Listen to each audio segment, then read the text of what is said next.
Hello, this is Microphone Media. Please like, subscribe, and share. Thank you. ጤና ይስጥልኝ እንደምን ዋላችሁ እንደምን አደራችሁ በመላው ዓለም ላይ ያላችሁ አድማጮቻችን ሰላም ለእናንተ ይሁን። ይህ ማይክሮፎን ሚዲያ ነው። ለማይክሮፎን ሚዲያ አዳዲስ የሆናችሁ ደግሞ እንኳን ደህና መጣችሁ እያልን የሁል ጊዜ አድማጮች የቤተሰባችን አካል ሆናችሁ እንድትቀጥሉ ሰብስክራይብ ያላደረጋችሁ ሰብስክራይብ አድርጉ፣ ላይክ እና ሼር በማድረግም ሁሉ ሰው እንዲያዩ አድርጉ። አድማጮች ላይክ የምትለዋን አትርሱ። ብዙ ጥቅም አላት። ህዝብ መስማት አለበት። ሁሉንም ወደ እናንተ የምናመጣው አድማጮች ለህዝባችን ይጠቅማል ብለን ነውና ይሄ ሰውዬ ደግሞ በትክክል 4 ስም አውጥቶለታል። እንግዲህ አብይ አህመድ ብዙ ነገር ሲናገር ነበር። ሸምግለዋል፣ እንዲህ ሆነዋል፣ ህገ መንግስት የለም፣ ብዙ ነገር እያለው ነበር። እውነትነቱን ውሸት ነው ወይ እውነት ነው ወይ አይደለም አሁን እዚህ ምላ ያለውት። በኤርትራ በኩል ግን ብዙ ነገር አይነገርም። ዛሬ ፕሬዚደንት ኢሳያስ በሰፊው የተናገረበት ሁኔታ እንዳውም የሚገርማቸው አድማጮቼ ሌሎች ውሾቹ ይጩሁ ውሻ ባይልም የፈለገ ሌላው ይጩህ፣ አንተ ግን ማድረግ ያለብህን አድርግ ነው ሲዲዋለው። እኛ ማድረግ ያለብንን እናደርጋለን፣ ሁሉንም ነገር ማድረግ ያለብንን እናገራለን። ግን እገሌ ጮኸ፣ እገሌ እንደዚህ ብሎ ተናገረ፣ እገሌ እንደዚህ ሆነ ምናምን ብለህ መጨነቅ የለብህም። እንዳይመጣ ሁሉንም ነገር አስበህ መዘጋጀት ነው ያለብህ ብሎ ለአብይ ግን 4 ስሞች ሰጥቶታል። እነዚህ ስሞችን ምን ማለቱ እንደሆነ ደግሞ አጠር አድርጌ ነግራችኋለሁ። ለአጭር ደቂቃ ነው የምመጣው ከእናንተ ጋር የምቆየው። እስከ መጨረሻ አዳምጡት አድማጮቼ። ሌሎችም እንግዲህ እንዲሰሙት እንደነገርኳችሁ አሁንም ለእስካሁን ላይክ ካላደረጋችሁ ላይክ አድርጉት። ሁሉንም ሰው የሚላችሁ ላይክ ሲደረግ በሰፊው እንዲታይ ስለሚያግዝ ነው። ሌላ ደግሞ በብዛት ሰብስክራይብ ያላደረጋችሁ እያያችሁ ነው ያላችሁና ሰብስክራይብ አድርጋችሁ ጀምሩት። ሰብስክራይብ አድርጉ። ሁል ጊዜ ለህዝባችን ይጠቅማል ብለን አፕሎድ ባደረገን ቁጥር ቀድሞ እንዲመጣላችሁ ማለት ነው። ስለዚህ የፕሬዚደንት ኢሳያስ የክርስትና ስም ለአብይ አህመድ እንግዲህ ወደ ኦርቶዶክስ መልሶት ይሁን አናቅም፣ የሰጠውን ልንገራችሁ። አንዱ የመጀመሪያው ስስታም ነው ያለው። አብይ አህመድ ስስታም ነው። ምን እንደሚያደርግም አያቅም። ምን እንደሚያደርግ አያቅም። ምን እንዳለ የሰጠውን ገንዘብ ስስታም ያለበት ለምን መሰላችሁ? አሁን ወጣት ብዙ እየረገፈ ነው ያለው። ወጣቱ መርገፉ አይደለም አብይ አህመድ የሚያየው። ወጣቱ አባት እናት ወይም ልጆችም ሊኖሩት ይችላሉ፣ ሚስት ልትኖረው ትችላለች፣ አላማም ሊኖር ይችላል። ያ ሁሉ ምንም አይታየውም ለአብይ አህመድ። ግን ምንድን ነው የሚያሳሳው ታዲያ ብትሉኝ የዩናይትድ አረብ ኤምሬት ለየላኪዎቹን ገንዘብ ያሳሳዋል። ዶላሩ ነው የሚያሳሳው። ዳላር ይላል ራሱም እንደሆነ። ስለዚህ ዶላሩ ነው የሚያሳስበው የሚያስጨንቀው አብይ አህመድ። ጦርነት ከሌለ ኢትዮጵያ ውስጥ መምራት አልችልም ብሎ አምኖበታል። ስለዚህ ስስታምነቱ ደግሞ ለሰው ተላላኪ መሆን ነው።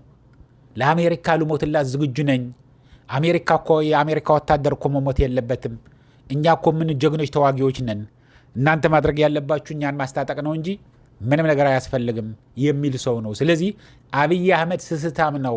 ሰላም ሆኖ ህዝቡን አስቦ ለህዝቡ ብሎ ሊያስተዳድር የማይችል ሰው ነው ማለት ነው ስስታም ሲለው። ሁለተኛ ለማኝ ነው የሚለው ያለው። ሁለተኛ ለማኝ ነው ለማኝ ብሎ ለማኝ ነው። እውነትም ራሱ አብይ አህመድ ምን ብሎ ነበር? ድመና ይሆንልኛል ብሎ ነበር በኢትዮ ፎረም። አሁን ሁል ጊዜ ብዙ ጊዜ ሲያሰሙት እንዳውም እሰማለሁኝ።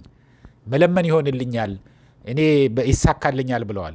ስለዚህ አንደኛ ነገር ለማኝ ያለበት ምክንያት ከዚህ የትግራይ ጦርነት በተነሳ ጊዜ ከፍተኛ የሆነ ምትት ተመታ አንድ ጊዜ። ከዛ በኋላ ልክን አስመራ ተደብቆ ና ሳይባል ሳይነግር አልፈልግህም ብሎ እንግዲህ ለአጭር ጊዜ ተጣልተው ነበር ፕሬዚደንት ኢሳያስ እና አብይ አህመድ ማለት ነው። ይሄ ትግራይ ውስጥ የነበረ ጦርነት በአንዱ በተለይ በተገኘው ድል፣ በትግራይ ሰራዊት በተገኘ ድል እና ይህንን አይንህ እንዳላይህ ብሎት ነበር ፕሬዚደንት ኢሳያስ ማለት ነው ለአብይ። ከዛ አብይ ደግሞ ማንንም ሳያስፈቅድ አስመራ ይሄድና እግሩ ላይ ወድቆ ልክ እንደ ህፃን ልጅ እኔ የተነገረኝ ነው። የሚገርማቸው ቤተ መንግስትም ፎቶግራፍ ተነስተዋል።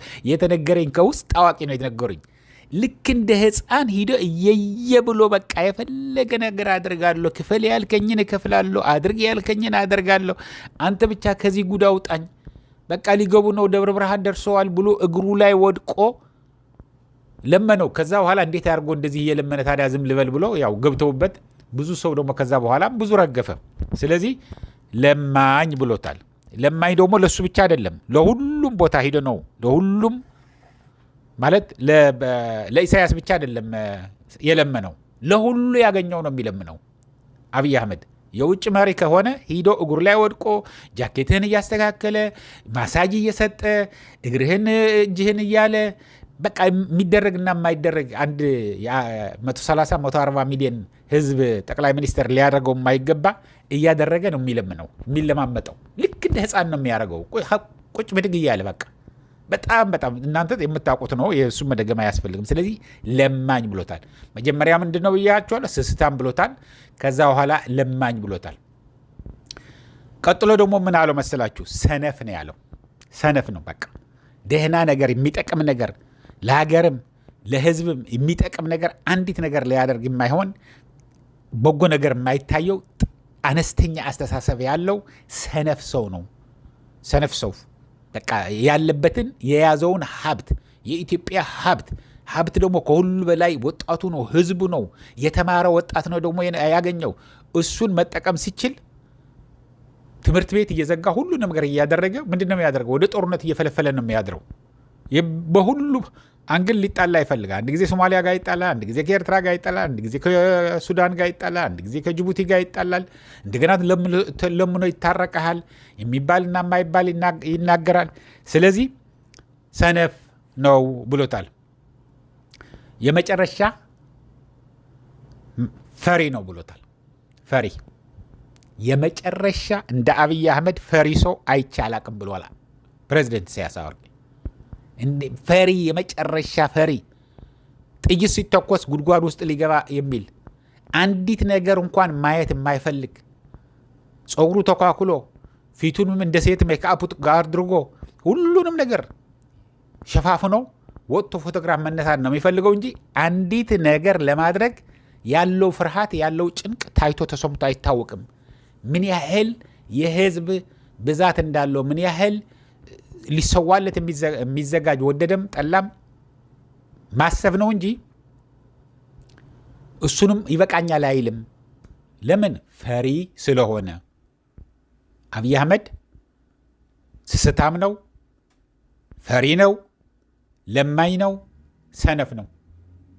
በቃ አራቱም ስም ሰጥቶታል ዛሬ ፕሬዚደንት ኢሳያስ የኤርትራው ፕሬዚደንት ኢሳያስ አፈወርቂ ለአብይ አህመድ። መቼም አብይ አህመድም ሲሰድበው ነው የከረመው። ህገ መንግስት የሌለው ሸንጎ የሌለው ፍርድ ቤት የሌለው አንድ ሰው ስልጣን ላይ ያለ ያረጀ ያስተሳሰቡም ሁሉ ያረጀ ሁሉ ነገር ሲናገር ነው የነበረው የሰነበተው አብይ አህመድም ማለት ነው።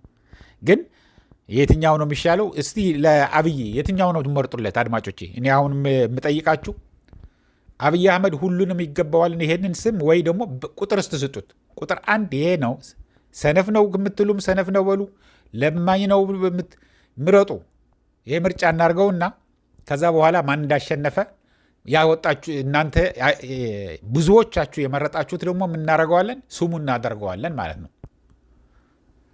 ስስታም ነው ካላችሁት ስስታም የሚበዛ ስስታም ከተባለ ስስታም እንለዋለን። የሚበዛ ፈሪ ካለው ፈሪ እንለዋለን። አብይ አህመድ የሚለው ቀጥለን ዶክተር የምትለዋ የውሸት ነች። ያው ብናደርግለት ነው የሚሻለው። ከዛ በኋላ ለማኝ የሚለው ደግሞ የምትመርጡ ከሆነ ለማኝ፣ ሰነፍም እነዚህን ከነዚህን 4 ምረጡና ጻፉልን እያልኩ ለአሁን እዚህ ይበቃኛል። አድማጮቼ የተባለውን ነገር መስማት ስላለባችሁ ነው። ሰምታችሁ ከሆነ ምንም አይደለም። ለአጭር ደቂቃ ነው ከኔ ጋር የቆያችሁ። እስከሚቀጥለው ጊዜ ሰላም፣ ደህና ዋሉ፣ ደህና ደሩ፣ ቻው።